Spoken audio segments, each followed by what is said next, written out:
문재인 대통령께서 대선 후보 시절에 MB정부를 비판을 하면서 이렇게 말씀을 하셨어요. 4대강 예산 22조를 헛된 돈을 썼다. 그 돈으로 일자리 창출에 사용을 하면 100만 명의 일자리를 만들 수가 있다.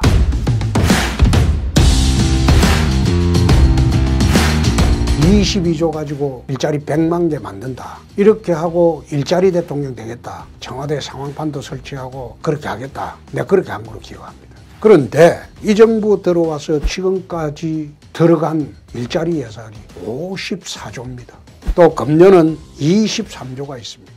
말하자면 지금 77조가 들어갈 예정인데 여기다가 지방자치단체의 지원금까지 합하면 거의 100조에 가까운 일자리 예산이 투입이 됩니다. 그런데 이렇게 100조 가까운 돈을 투입하고도 2018년도 연간 취업자 수는 9만 7천 명이 늘었습니다. 2009년도 금융위기 이래 최저입니다. 그리고 실업대란이라는 것은 통계 수치를 보지 않아도 최근에 전국 100개 대학에서 동시에 대자보가 붙었어요. 청년 일자리 없다고. 그것만 봐도 엉터리 정부라는 게 바로 나타납니다. 통계청장의 통계는 국민들이 이제 믿기 어렵죠. 지난번에 통계청장을 정확히 하는 사람을 바꿔서 이제 이상하게 하는 사람으로 앉혀놨기 때문에. 그래서 실업 문제는 통계청의 발표보다도 국민의 체감지수가 더 중요하죠. 젊은 20대들이 지금 갈 자리가 없어요. 그런데도 이 정부는 청년 일자리가 호전이 됐다고 연두 기자회견에도 또 이야기를 하고 그래 하는 것을 보면서 정말로 나라가 이렇게 가도 되느냐. 미래가 보이지 않습니다. 일본은요 지금 청년 일자리가 거의 막 100%입니다. 일본은 대학교 졸업하기 전에 선취업을 다 하고 있습니다. 일본 학생들만으로도 일자리를 다 채우지 못하니까 최근에 부산에 와서 일본 기업이 취업 박람회까지 열었어요. 말하자면 일본 기업에 부산 학생들이 와서 좀 취업해달라는 겁니다. 그 정도로 일본은 일자리가 지금 넘쳐나고 있습니다. 일본의 20대들의 아베 지지율이 70%가 넘었어요. 그만큼이나 일본은 경제가 살아나고 일자리가 넘쳐나고 있는데 우리나라는 청년 실업대란에 처하고 또 고급 일자리는 줄어들고 정부가 만드는 일자리 뭐 빈 강의실에 불 끄기 그게 무슨 일자리입니까?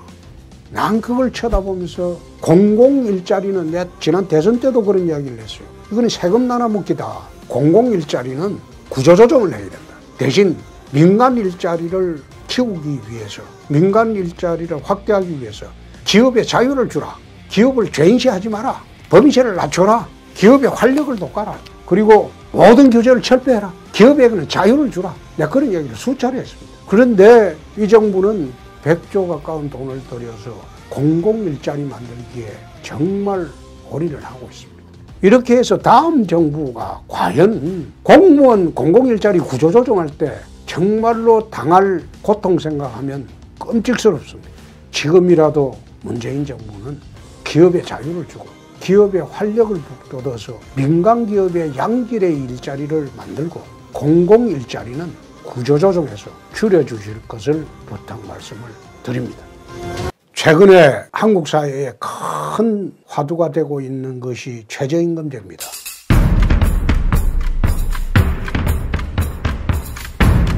이 최저임금제는 헌법 32조 제1항에 근거가 있습니다. 그 사이에 최저임금제를 시행하여야 한다는 헌법상의 근거가 있었지만은 참 시행하기가 경제적으로 어려웠습니다.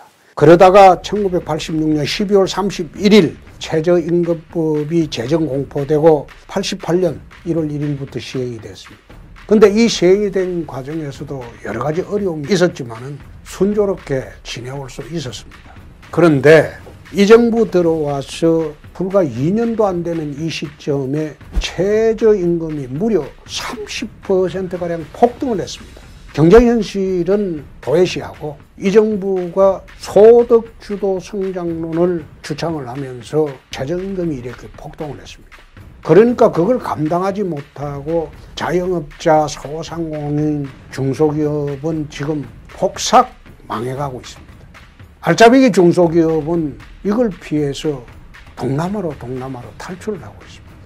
이런 상황에서 정부가 문제의 본질인 소득주도 성장론이 잘못되었다는 그런 생각은 하지 않고 최저임금위원회를 구간설정위원회하고 결정위원회로 이원화한다. 그런 이야기를 했어요.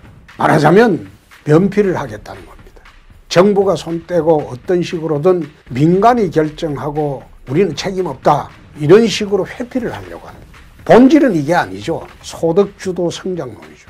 잘못된 좌파 경제정책으로 인해서 나라 전체가 멍들고 있는데 특히 대한민국 같은 경우에 경제 주체의 24%가 소상공인, 자영업자들. 이 사람들이 망해가고 있음에도 불구하고 정부는 본질을 어떻게 타개할 생각은 하지 않고 면책을 할, 면피를 할 그런 구실만 찾고 있습니다. 최저임금위원회를 구간설정위원회와 결정위원회로 바꾸어 본들 정부가 주는 말하자면 암묵적으로 보내는 그 가이드라인을 벗어날 수 있겠습니까? 이 정권이 며칠 전에 대통령 연두 기자회견에도 보셨듯이 그런 경제인식을 갖고 있는 정권인데 이게 무슨 구간설정위원회 그다음에 결정위원회 이거 바꾼다고 해서 최저임금이 개선되겠습니까? 안 되죠. 그래서 최저임금은 제대로 하려면 업종별, 지역별, 연령별 전부 차등화해야 되고 외국인 근로자에 대해서는 최저임금 적용을 제외해야 돼요. 그렇게 하는 입법 절차를 취해야지 어느 정도 대책이 서는 것이지 그렇지 않고 현재 결정 과정만 이원화시킨다고 해서 이게 달라지는 게 아닙니다. 또 결정 과정에서 정말 소상공인 중소기업 대표들이 영향력을 행사할 수 있어야 됩니다. 그렇지 않고 덜러리 비슷한 사람들 세워놓고 모양만 갖추기로는 문제의 본질을 해결하기 어렵습니다. 그래서 정부가 이렇게 최저임금 개편의 본질적인 문제를 보지 않고 면책하고 면피하기만 급급하다. 이거는 잘못된 것이다. 아울러 근로시간 단축 문제도 그렇습니다. 지금 주 52시간 시행되면서 탄력 근로제 문제가 생겼습니다. 이 주 52시간을 시행을 하고 난 뒤에 제일 이익을 보는 계층은 민주노총 기종노조들입니다. 그 사람들은 혜택이 많죠. 이제는 적당히 일하고 52시간만 일하고 나머지는 놀아도 되니까.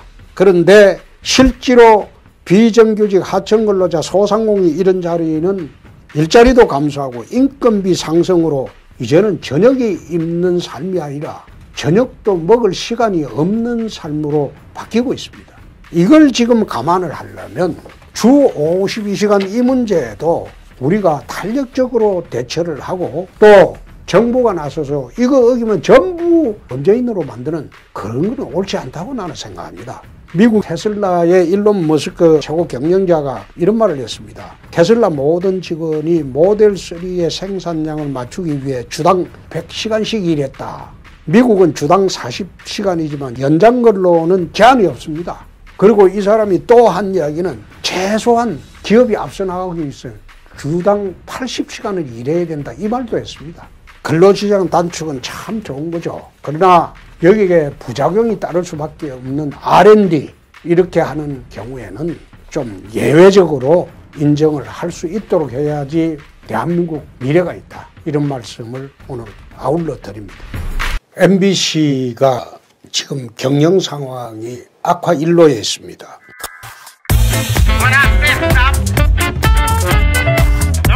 2018년 말 박문진 보고를 보면 적자가 1,200억이고 2019년도에도 600억 적자를 예상한다고 합니다. 2017년도에 파업 중임에도 불구하고 27억의 흑자를 달성한 거하고는 전혀 지금 상반되죠. 국정감사 자료 찾아보면 2018년도 상반기 광고 수익이 192억 감소를 했고 영업이익은 536억을 적자를 봤습니다. 광고는 SBS하고 JTBC에도 밀리고 있습니다. 2018년도 SBS 방송 광고는 3,400억, JTBC는 2,700억, MBC 광고 실적은 2,700억입니다.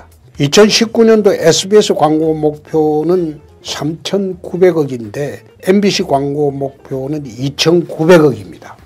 그리고 대량 보복 인사를 지금 하고 있습니다.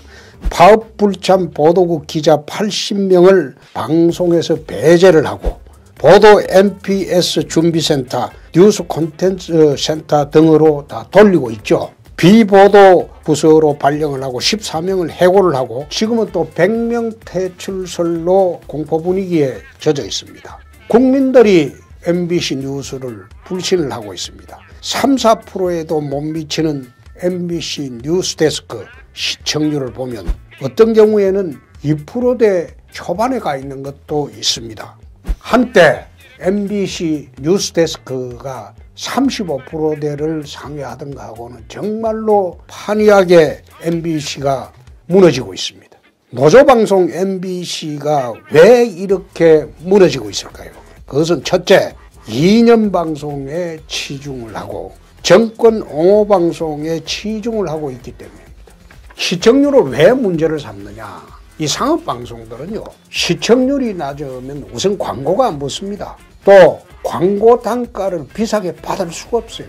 옛날에 MBC 100분 토론 제가 나갈 때 손석희 그 당시에 100분 토론 사회자께서 오늘 의원님이 나오시니까 광고를 완판했다, 그런 이야기를 내 들은 적이 있습니다. 광고 완판이 뭡니까? 이래 물어보니까 인기 있는 패널들이 나올 때는 같은 가격으로 매주 광고를 파는데 그 광고를 전부 다 팔았다는 겁니다. 그런데 왜 그럼 광고가 완판이 되냐? 뭐 10초당 5천만 원을 이래 받고 광고를 하게 되면 그날 시청률이 보통 시청률보다 2배, 3배 높으면 벌써 그 광고 효과가 2, 3배 되기 때문에 시청률이 높게 예상되는 그런 프로에는 광고주들이 서로 달려든다는 겁니다. 마찬가지로 시청률이 떨어지면 광고주들이 외면을 하게 됩니다. 그래서 MBC가 상업방송으로서 어려워지는 겁니다. 그럼 왜 이래 어려워지냐? 시청률이 왜 폭락하냐? 첫째, 이념 방송을 하기 때문입니다. 두 번째, 노조 방송을 하기 때문입니다. 그러다 보니까 최근에 MBC 최승호 사장이 청산이 필요하다, 그래야 재건이 가능하다, 이렇게 과거 청산을 또 이 정부가 추진하는 거하고 똑같은 방식으로 하고 있습니다. 신임 보도국장은 우리는 시청률에 연연하지 않는다, 이 말하는 거 보고 내가 참 의아스럽게 생각하는 게, 그게 KBS처럼 시청료로 받아가지고 방송 운영하는 게 아니고 이건 광고로 운영하는 상업방송이 이런 얘기 하면 안 되죠. 그런데 지금 2017년도 말 기준으로 MBC의 이익잉여금이 1조 5,710억이 남아 있습니다. 많이 벌어놨다 이거죠. 그래서 앞으로 몇 년 까먹어도 괜찮다 이거죠. 그러니까 방송이 몇 년간 망해도 우린 먹고 살 게 있다는 겁니다. 그래서 MBC가 옛날의 MBC로 돌아가려면 우선은 노조방송으로서 탈피를 하고 이념방송으로서 탈피를 하고 정권 호위방송으로서 탈피를 하고 방송의 본래적 기능으로 돌아가야 한다, 난 그런 생각을 합니다. 옛날에 MBC가 그랬죠. 만나면 좋은 친구 MBC 문화방송이라고 했죠. 근데 최근에 와서는 다시 만나기 싫은 친구 MBC로 SNS 돌아다닙니다.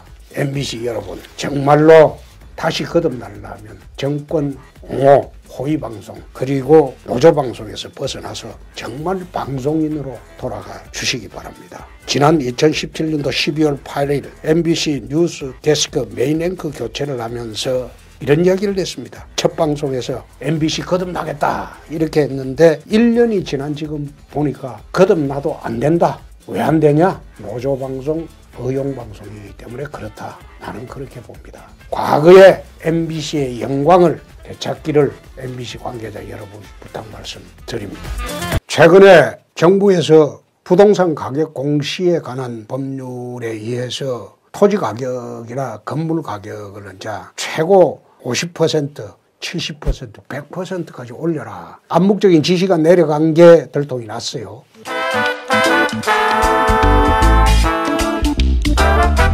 그러면 나는 이 정부에 한번 묻고 싶습니다. 이게 토지나 건물 가격이 올라가면 그 소유주들이 그 가격을 본인이 몽땅 부담한다고 생각하십니까? 그거는 진짜 초보 경제학자나 현장에 있는 초보자들도 그런 생각은 안 하죠. 오른 만큼 그게 임차인한테, 소상공인들한테 임대료로 다 정가가 됩니다. 그걸 조세 정가라고 합니다. 그러면 이렇게 올리고 정부는 세금을 많이 걷어들이는 것은 좋은데 그 부담은 고스란히 대한민국 국민들, 서민들한테 돌아갈 수밖에 없다. 근데 그것까지 알고 이걸 올렸는지 나는 상당히 의아스럽습니다. 세금 폭탄을 하는 가장 큰 이유는 어디에 있겠습니까? 이 정부가 기본적으로 추진하는 사회체제는 사회주의 체제입니다. 사회주의 배급체제입니다. 말하자면 퍼주기 복지 체제입니다. 베네수엘라가 망한 그런 체제입니다. 근로소득보다 이전소득 더 많은 사회로 가자 이겁니다. 작년부터 그거 이전소득이 근로소득을 초과했죠. 저소득층에 한해서는. 그게 무슨 말인가 하면 자기가 일해서 버는 돈보다 국가에서 지원받는 돈이 더 많다는 겁니다. 그거는 결국 복지천국으로 가는 것이 아니라 사회주의 배급체제로 가는 겁니다. 베네수엘라죠. 그러면 이 정부가 추구하는 것은 첫째가 배급체제로 가자. 사회주의 체제로 가자. 일 안 해도 먹고 살 수 있는 체제로 가자. 이전 소득만으로도 살 수 있는 체제로 가자. 부자의 것은 뺏어서 가난한 사람한테 나누어주는 체제로 가자. 이게 첫째 목적이고, 두 번째 목적은 돈을 많이 저장해 놔야지 대북 퍼주기 사업을 할 수 있습니다. 무상복지 체제로 가고 대북 퍼주기 체제로 가기 위해서는 이렇게 가진 자의 것을 뺏어야 됩니다. 가진 자의 것을 뺏어서 가지지 못한 서민층에 나눠주는 나라는 이게 사회주의 국가밖에 없습니다. 그래서 저는 그런 생각을 합니다. 정말로 힘든 사람들에게는 일자리를 많이 만들어주고 일해서 먹고 살 수 있는 나라로 만들어야 됩니다. 나이가 들어서 힘들어서 일 못하고 살기 어려운 사람, 그런 분들한테만 우리가 국가에서 지원을 해서 먹고 살 수 있도록 해주는 나라가 나는 정상적인 나라다. 그렇게 생각합니다. 말하자면 보편적 복지라고 하면서 가진 자, 가지지 못한 자 일괄적으로 돈을 나눠주는 배급제가 아니고 정말 돈이 필요한 사람한테만 나눠주는 그런 자유시장 경제주의로 우리가 제대로 추진을 해야만이 성공한 대한민국이 될 수 있다. 나는 그런 생각을 갖습니다. 여러분 생각은 어떠십니까? 최근 청와대 5급 행정관 34살짜리인가? 그 변호사죠. 그 사람이 국방부 인근 카페에서 김용욱 육군 참모총장을 불러서 군 인사 문제를 논의했다.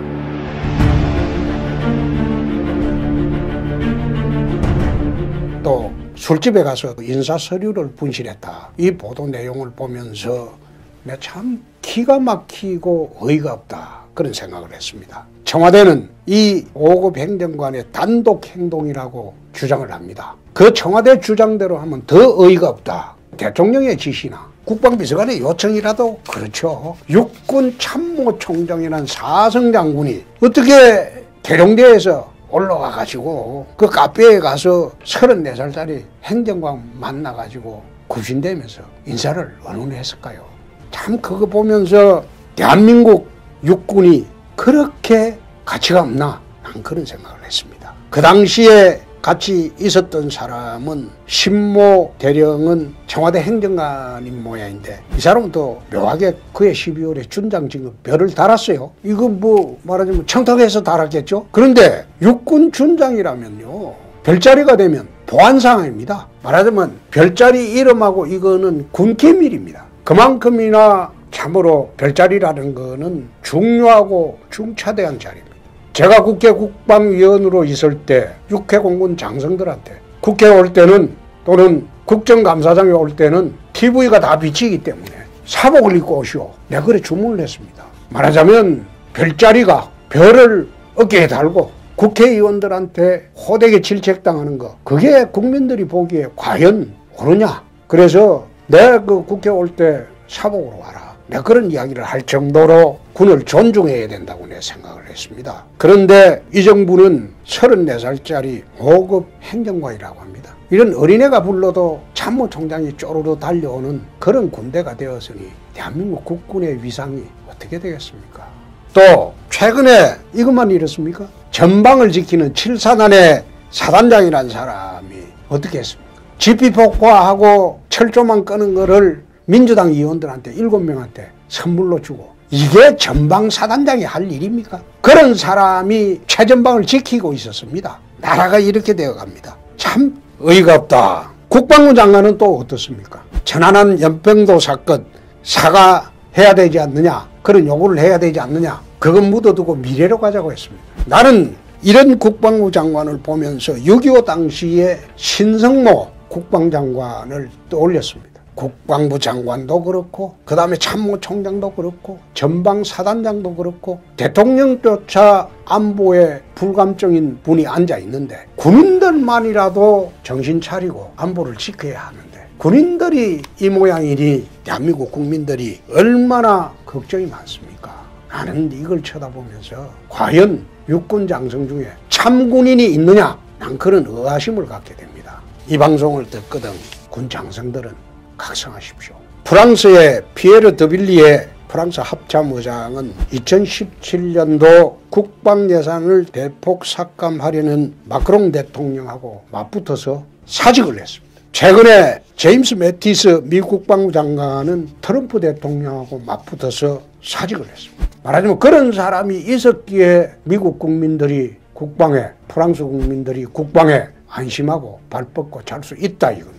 대통령이라는 자리는요, 이제 2년 지났습니다. 이제 2년밖에 안 남았어요. 나머지 1년은 내려갈 준비하느라고 바빠요. 2년밖에 안 남은 대통령한테 그렇게 아부해서 더 출세할 게 뭐가 있습니까? 별 4개 달았으면요, 그 평생의 소원 다 이룬 겁니다. 최고의 자리에 올라간 겁니다. 거기서 합참의장 한 번 더 가보겠다. 거기서 또 국방부 장관 하겠다. 그런 생각으로 나라를 어떻게 지키겠습니까?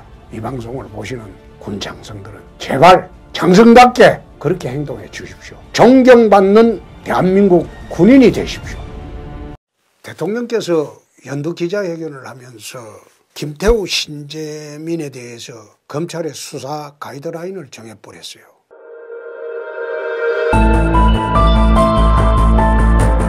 말하자면 김태우는 자기가 해놓고 엉뚱한 소리 한다. 신재민은 5급 사무관이 뭐 알겠냐? 그런 취지로 수사 가이드라인을 해주고 검찰에서 이제 수사를 하고 있어요. 사실 엄밀히 보면 김태우 신재민이는 죄가 되지 않는다. 그걸 형법상으로 검찰에서는 죄 안됨이라고 그래요. 왜 죄가 되지 않느냐? 형법 20조에 보면 정당행위라는 조항이 있습니다. 그 중에서 기타 사회상규에 위배되지 않는 행위는 정당행위로서 죄 안됨이 됩니다. 죄가 안 된다는 뜻입니다.